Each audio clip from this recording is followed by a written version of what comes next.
Today I want to talk about free. Free. Priceless. This idea that all the things in our life that are truly worthwhile, they're free. You can't put a price tag on them. And think about it. Love, laughter, life. It's all free. Your relationships with other people, your taste, because I know you love food, right? Your ability to enjoy the food, to smell it, to salivate over it, and then the reward of just munching down on that hot ass fried chicken.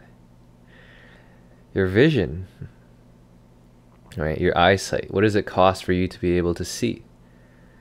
What does it cost for you to be able to see and to admire something beautiful?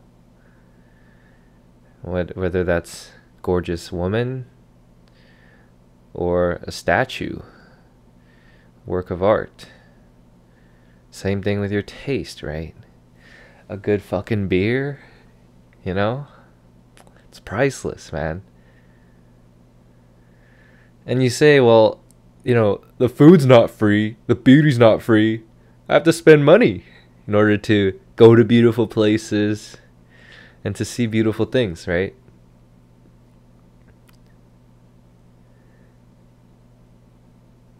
But at the end of the day, it's not the price tag that gives us that feeling. Rather, it's this, we think that we have to pay a price in the form of money as a way to unlock the feelings which we want, but which are essentially free. And so all the priceless things in life are free. And that's redundant to say, right? Because if it's priceless, then that automatically means it's free. But we've sort of been trained into this schizophrenic attitude where we think that because it's priceless, it means that it's worthless, right? We equate pricelessness to worthlessness. But if you look deep enough, you realize that everything that's not worth money, that's what's worth more than all the money in the world can buy. And so you think about, you want to get that shiny new car, the new Mercedes, the new Maybach, the new E-Class AMG. And you think, wow, just one day, once I get enough money, maybe I'll be able to finance it or just purchase it outright. And then I'll sit in the leather seats, rev the engine, put it in reverse, switch it into drive, and just fly off the lot.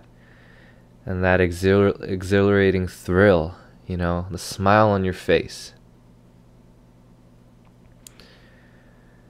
But that thrill is not from a price tag that you pay, even though you think that you have to pay a price tag in order to unlock happiness. No. It's what it comes down to is it's a feeling, right?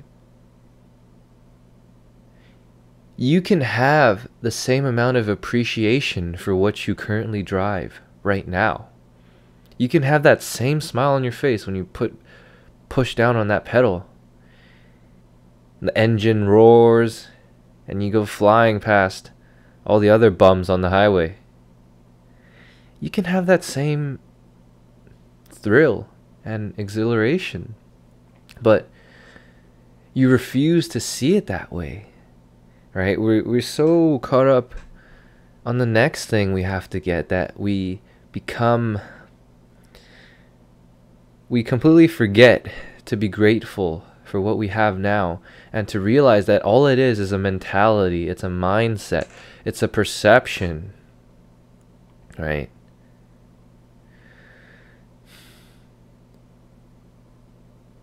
Because you are the richest person in the world. And all it takes is your conviction. But if you decide, oh no, I'm not the richest man in the world. That's not me. Look at that guy over there with his Corvette. He's faster than me. And then you decide, I'm poor. And so you stay poor. Because you're stuck in this mental confinement of deciding that you're not who you want to be. And when you limit yourself in that way, then you're also saying to yourself, external circumstances define me. And so I'm not going to change unless my external circumstances change first. But then what happens when eventually, say you get on a lucky break, you make a 200K bonus in a year, say, and then you finally get that car you always wanted? Now you start looking up to the guy with the Ferrari. And because you're still stuck in this state of needing, of external dependence, you need external signs to indicate wealth or happiness to you, then you're always going to be stuck, not grateful, because you'll always feel like it's not enough.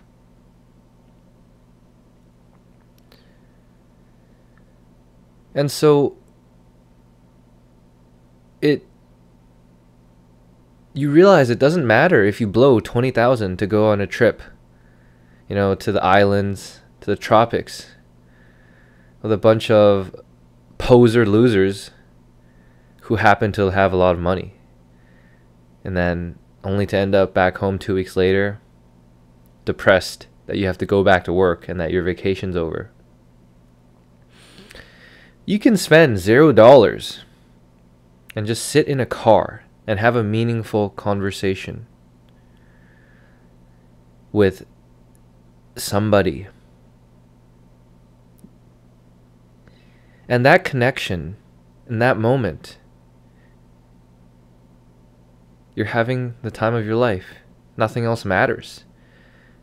And that's worth more than spending $20,000 and to go on a vacation, say with people you don't even necessarily like or can connect with. Because at the end of the day, you're just going with this group because you want to escape from the terrible burden of your normal life. You want to go on vacation. But you have to realize that vacation is not a place or a destination you go to physically. A vacation is merely a state of mind. And so, think about it. What if you could make more and more of your time, of the 24 hours in your day? What if you could increase the percentage of that and turn it into a vacation? Then what more do you have to ask from life? Right? When you see that,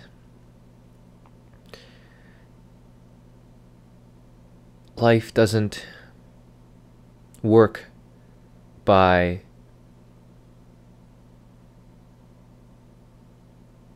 being dependent on external circumstances, but seeing that rather you, from your internal creation, that is what generates what appears to be the external circumstances of your life.